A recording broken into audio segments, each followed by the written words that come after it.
I need to walk, embrace the moments of joys of daily life, the capacity to hold it together, connect with others and with the self. Breathe and follow the cadence of my heart, create a vision of being and seeing. But how do I hold onto this vision steadily when the past is marked by ruptures, silences, violence, and withholdings? She is still here, we dance together, she comes at night, holds me back. We live together like enemies. Will I have a place of my own, I will find the courage to turn around and walk toward her and tell her that it is not her fault if France colonized Vietnam, if America went to war with North Vietnam, if Germany invaded France, that her mother was lost, unable to return to her country because of war, that if she tried to lose her after birth, it is not because there was something wrong with her, but because it would have freed her from a life of servitude, of having to play the child woman of his fantasy, to be the vessel of his criticism and screams, spare her from the sideways look of villagers and that of his family, to serve their meal with a pretend smile, look elsewhere. I will comfort her, hold her hand, let the sweet and angry snowflakes fall from her shoulders. I will find the language to talk about the void and the secrets meant to protect but encapsulate, the action and the inactions, the woman violated from one generation to the next. I will write her a poem made especially for her, this girl, who saves ladybugs, knows right from wrong, sees through people's motives, climbs to the top of trees, and cannot sleep at night until her mother comes at midnight with a cup of bitter rosemary tea ready as soon as the old man falls asleep. Peace is delicious and strange.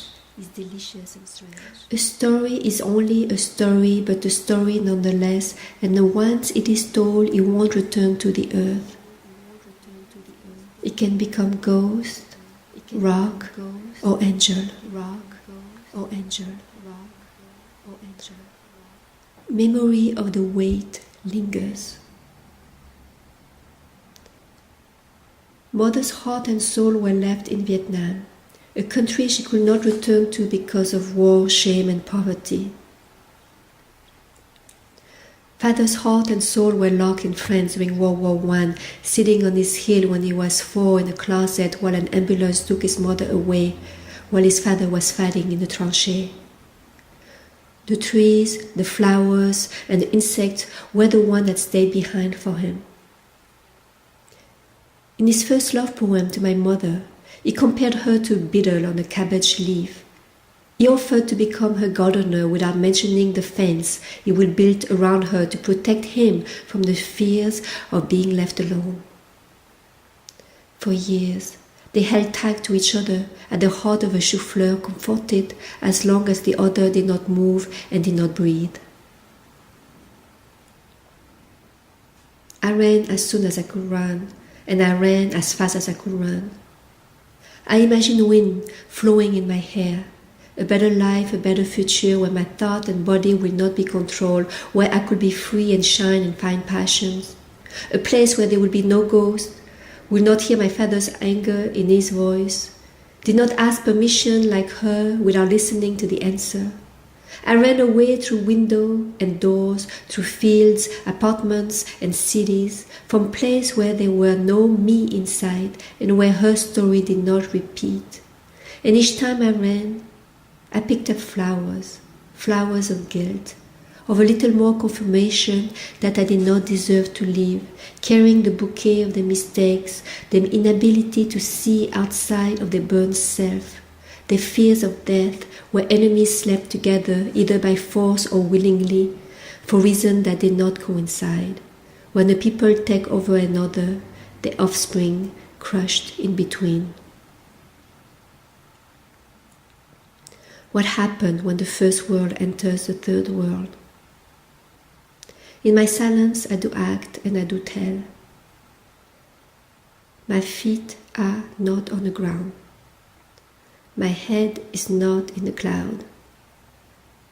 I am not her and I am not him. Like her, I am pragmatic, and like him, I am an idealist. Like her, I look away proper. Like him, I look into eyes improper. Like her, I like spontaneity. Like him, I like planning.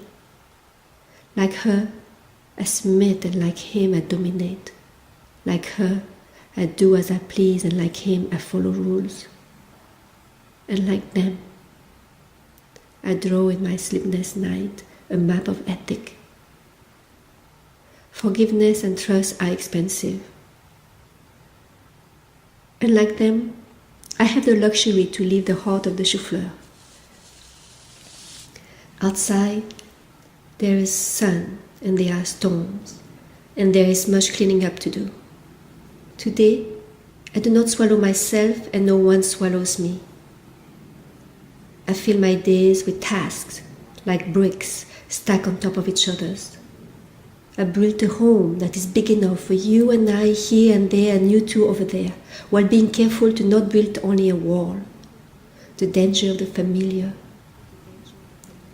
I take your hand too. I cannot do this alone. The knowledge of the head and the knowledge of the heart, the contradictions, the receiving of love. I am not running away from my young self. I am running toward my old self, which is healed.